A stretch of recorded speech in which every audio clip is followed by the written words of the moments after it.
As a 21-year-old man, I have accepted that I have lived through some of the greatest primes in gaming history. I have lived through the rise and fall of Skyrim, to the overnight success of Fortnite, to the dynasty of Minecraft, all the way to the short-lived success of Among Us. Okay? I have lived through these titans of the industry. I have the lows, and I have the highs. The late-night gaming sessions with the boys, to the lobbies of Call of Duty Black Ops. The fuck you say to me, you little shit? In this video, I'm going to be ranking all of the greatest primes of my childhood, putting them into a tier list, from your prime was meh, to absolutely goated game, and you have changed not just the gaming industry, but my life. Maybe that's a little bit overdramatic, but you're gonna see what I mean. I think that's a good enough intro. I don't think I'm gonna top this.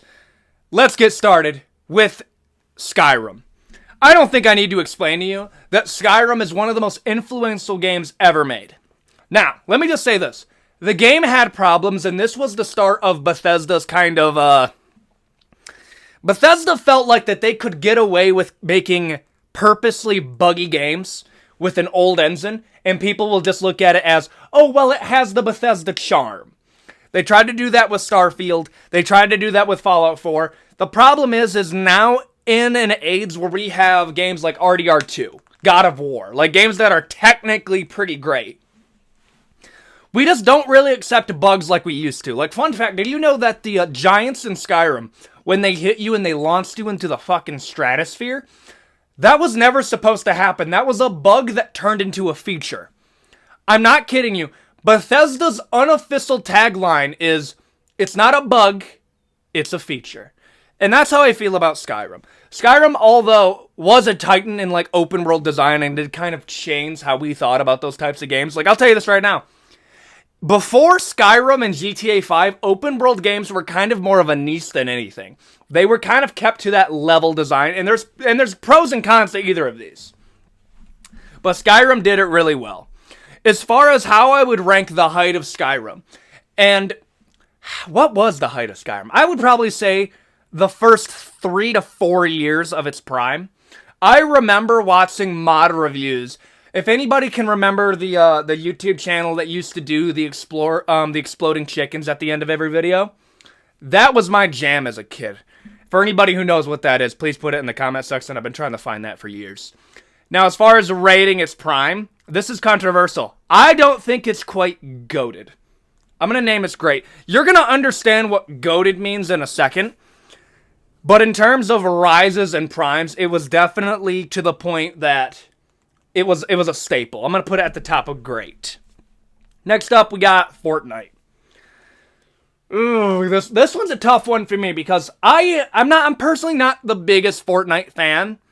However, I can't deny that what has changed in the industry, for better and for worse. Understand that Fortnite, I don't want to make this up, but I do believe last time I checked, Fortnite is one of the biggest games that does like I'm completely blanking out on the word. What the fuck Lego does? Lego does, after like a minute of trying to think of the word, I'm just going to put it here in post so you can understand what I'm saying. I do believe Fortnite is the only one that does that many of those.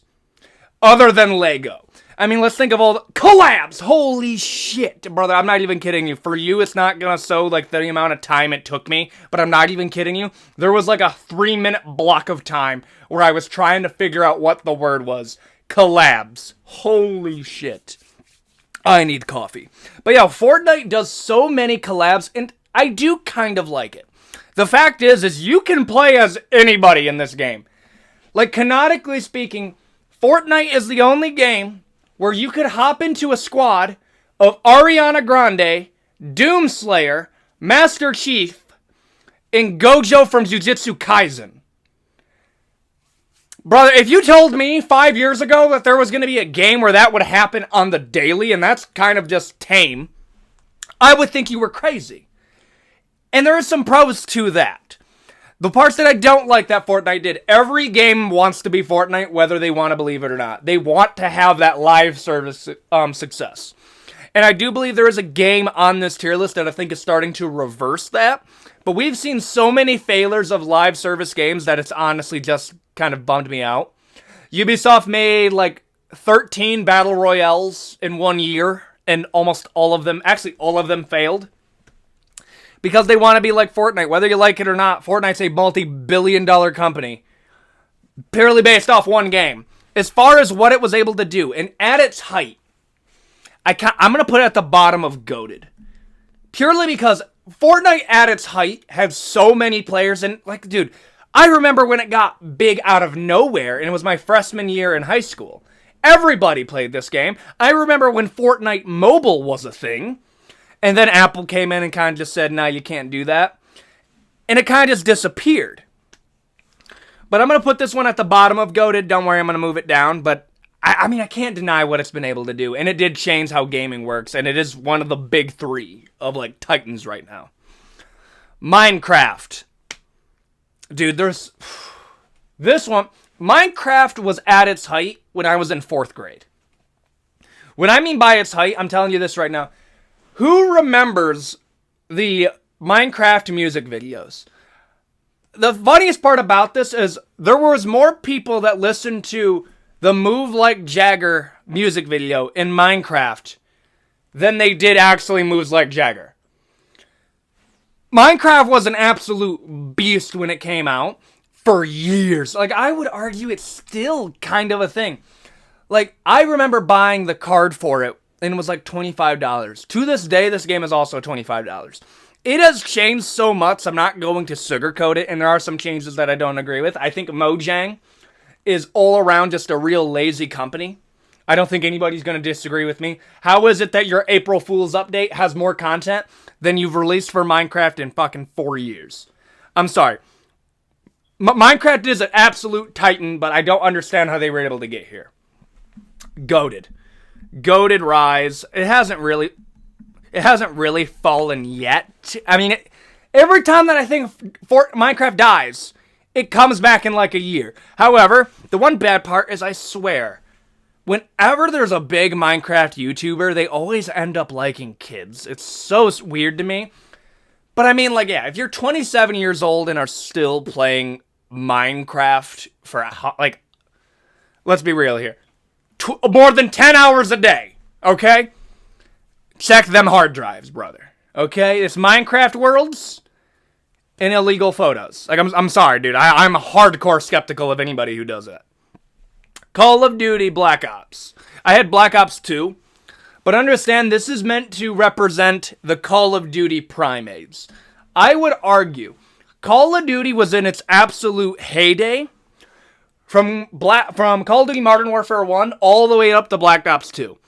Some people argue Black Ops 3, but I think Black Ops 2 was the last all-around great experience.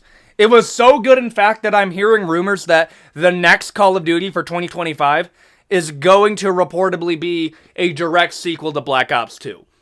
So I don't know what Black Ops 3 is. And I'm not gonna lie to you, dude, Black Ops 2 is my all-time favorite Call of Duty game. That's why I had that photo. Everything from the campaign was GOATed. Captain Price, Soap, dude, everything was GOATed in the old games. Campaign was consistently good. The multiplayer felt good. The skill-based matchmaking was better. And the zombies, bro. Zombies was this was when zombie Easter egg hunting was a thing on YouTube. Like, think about it like this. Mr. Beast, right? Mr. Beast started out as a Call of Duty player.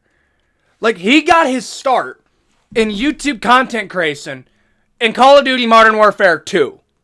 That is how influential Call of Duty was coming up. Man, I hate to do it, dude. I'm going to put this one in GOAT. I do believe Prime Call of Duty is better than Prime Fortnite. It just is. And a lot of people are going to be like, well, why do you say that? You didn't live through it, dude. Anybody who is in like their early to mid-20s and above understands that the rise of Call of Duty was absolutely insane. Dude, it makes me sound like a boomer when I say you wouldn't have survived in an old school COD lobby. Because you just don't get it. Okay, games were built different back then, and they were built to last because we weren't constantly getting updates. Absolutely goated run, and it does make me feel sad.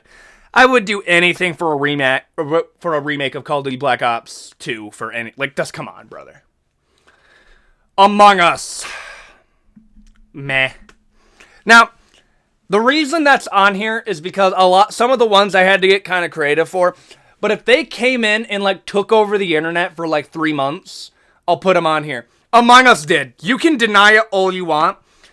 Among Us came in, took over the internet for like 3 months, held everybody at gunpoint, and then just disappeared.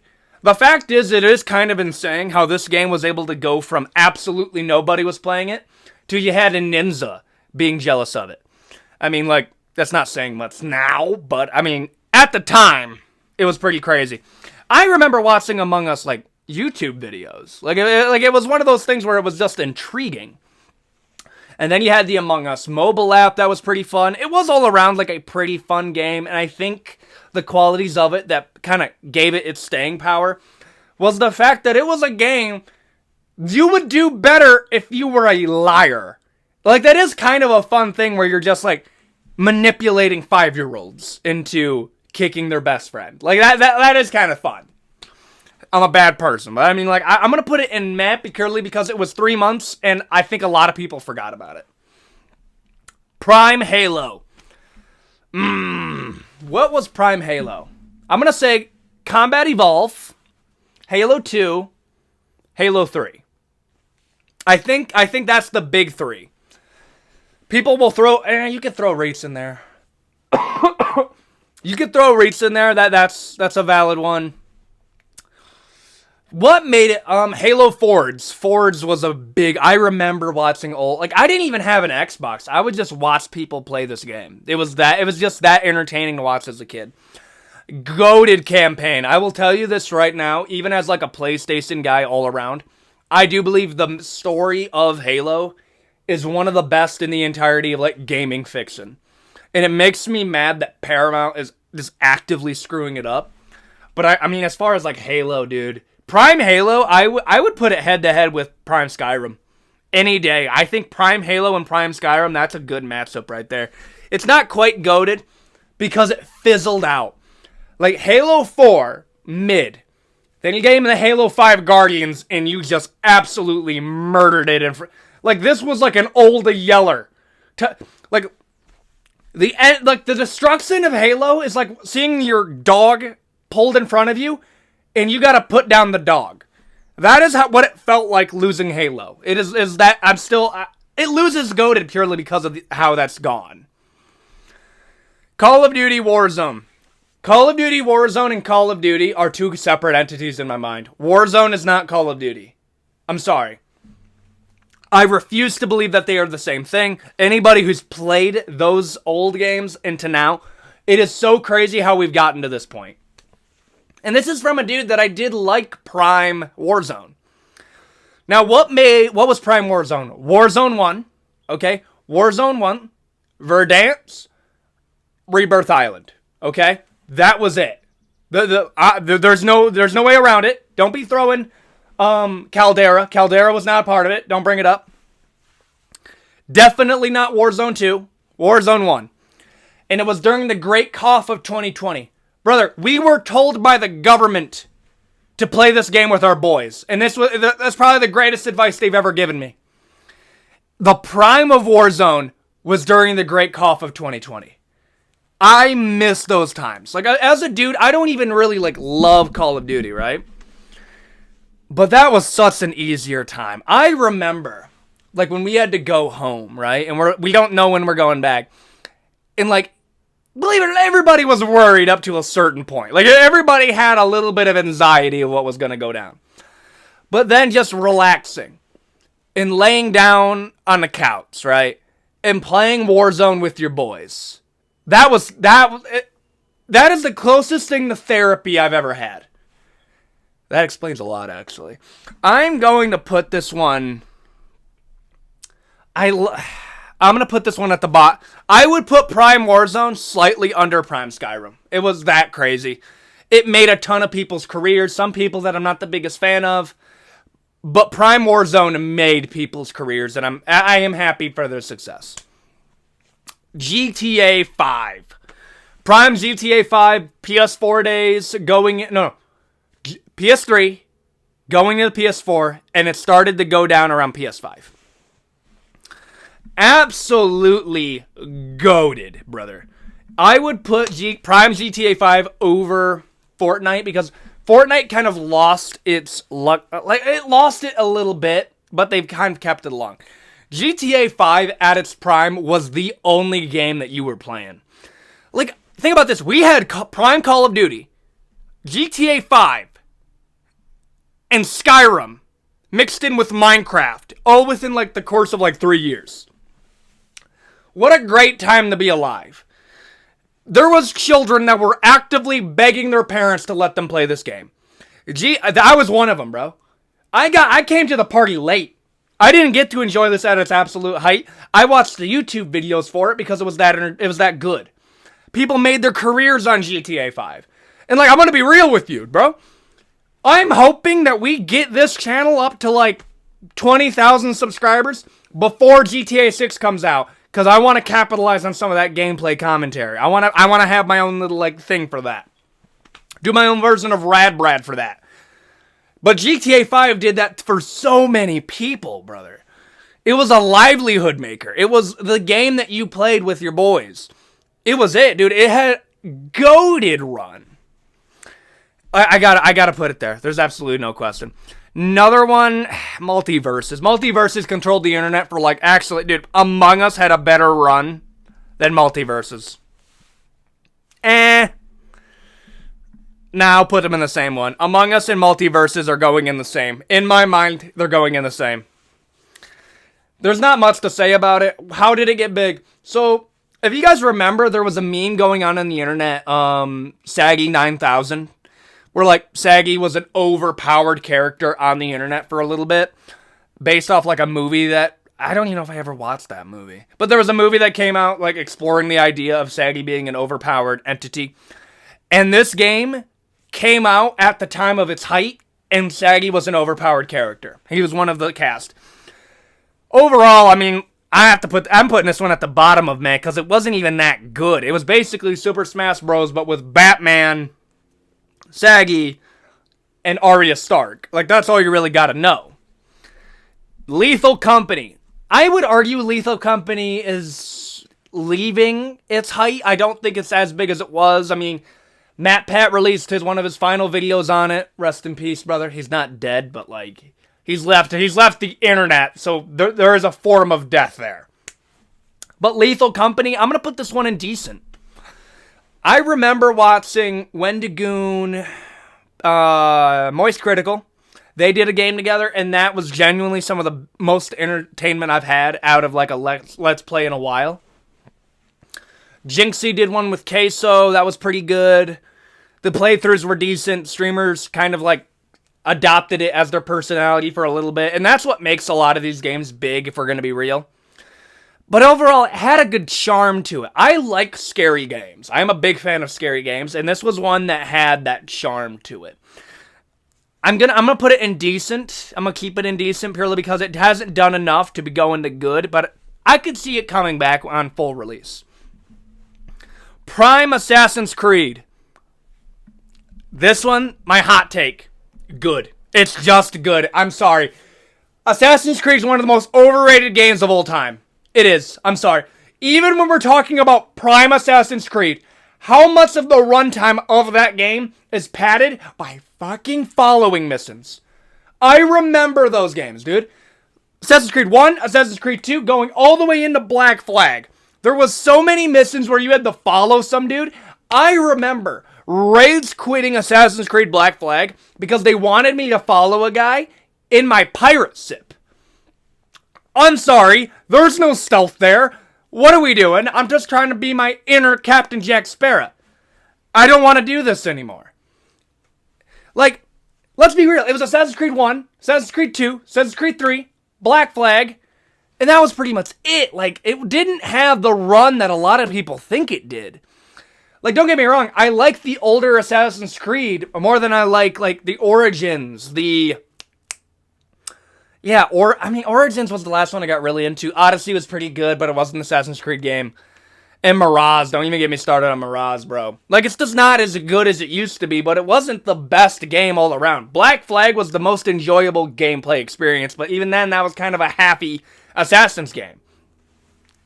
Dude, Kenway wasn't even like a true assassin the entire game. Like, I'm sorry, yeah, I gotta put this one in just good. Rainbow Six Siege. I'm going to put this one top of decent because it's recently had a rebirth with streamers like Jinxie kind of like suiting some life back into it. But like, I have a problem rating games that are in and of themselves competitive suitors because they aren't made for the average gamer. To have a height that is goated, okay? Everybody has to find enjoyment in your game and it has to do something that changes the landscape. And at the end of the day, Rainbow Six Siege is a competitive shooter that not a lot of people will...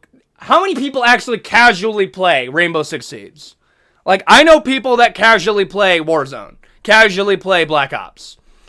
There's no casual play in Rainbow Six Siege. You gotta try hard the entire time. Okay, and at the end of the day, that stops it. The most I can do, I'm gonna put you at the bottom of good. That's the most I can give you. Prime Battlefield. That's Battlefield 3 and 4. In my mind, 3, 4, 5 are all pretty good. I remember when Battlefield started taking a shit. It was a Battlefield Hardline. Anybody who remembers Battlefield Hardline knows what happened. For whatever reason, one of the biggest fumbles in all of gaming, Battlefield decided when they were barely above Call of Duty, okay? Like, they were like this for the longest time. Like, it was Call of Duty, Battlefield. Call of Duty, Battlefield. When they got a good enough lead, they released Battlefield Hardline. It was a game under the Battlefield umbrella where you played as a cop and took it way down here. Call of Duty was your shooting game. You played as a cop in a Battlefield game. I'm sorry. We can't do that anymore. That alone, honestly, gonna take it down to a great. I'm gonna put it down. I'm gonna put it above Assassin's Creed. It goes in middle. It goes in good. Dude, Hardline is so bad. Oh. Like, yeah, no, I was gonna put it in great, but I just remembered how they fumbled with Hardline, and I gotta put it down. The Prime, it was better than Call of Duty for a long time, but slightly, and then they fumbled. RDR2. Controversial opinion. RDR2 had a great story. There's not a lot of replay value. There isn't. I love RDR2. I think it's one of the greatest stories in all of gaming. I'll say that right now. RDR2 has the best story out of any Rockstar game ever released. Okay? But here's the problem. Story games, you noticed how there's not a lot of story games on here strictly. There's a lot of multiplayer components.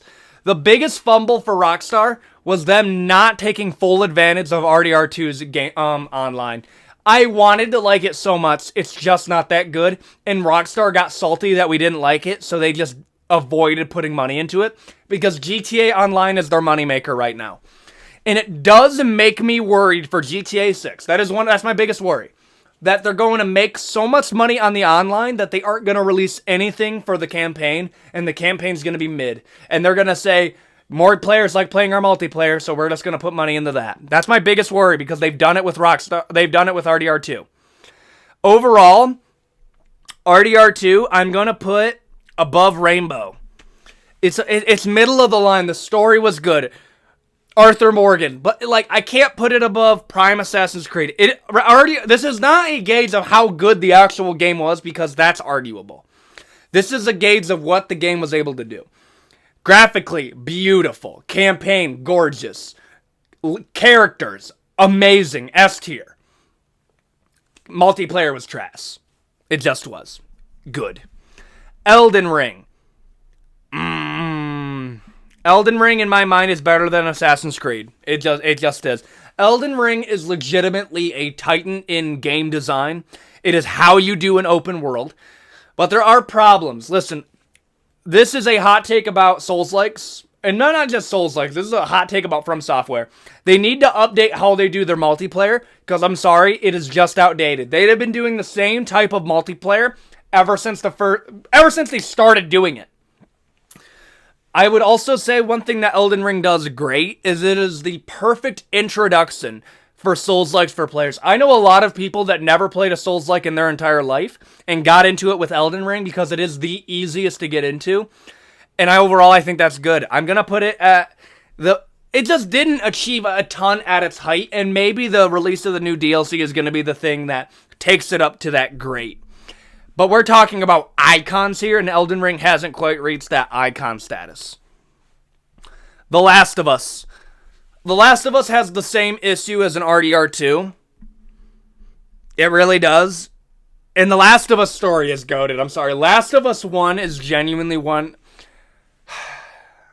What is better? RDR2 or Last of Us when it comes to their story? That's the problem. I'll say this right now. I will replay The Last of Us. I won't replay Red Dead Redemption 2 from the beginning all the way to the end because the story is just too damn long. It's a good story. It's like watching the Lord of the Rings trilogy multiple times. I just need the clip notes. I need to watch it the entire way through one time, and then you can just give me clips of it, and I can relive it. But I will also watch The Avatar multiple times over and over again because it's a nice, compact story. I'm going to put this one slightly above Red Dead Redemption 2 because it was the hope for story games. I remember in this time they were really talking about how games are going to move to being multiplayer only. And then The Last of Us came in and proved that story games will not only compete with multiplayer, but will actually do better if you write a good enough story. I'm going to put this one in good. I think the impact was all around pretty good. And finally, the most recent, Helldivers 2. Helldivers 2 almost died because they wanted to link PSN accounts. And then the entirety of the fan base of Helldivers 2 came together and said, no, we don't want that, and forced a multi-billion-dollar company to step back. We have defeated 2 billion bugs in 14 hours. In case you're curious, if you replace the 2 billion with 8 billion, that would take us around 3 days to get rid of the entirety of the human population. That's goated. Helldivers 2 is probably one of my favorite communities right now, because it's all around just a real wholesome and non-toxic experience.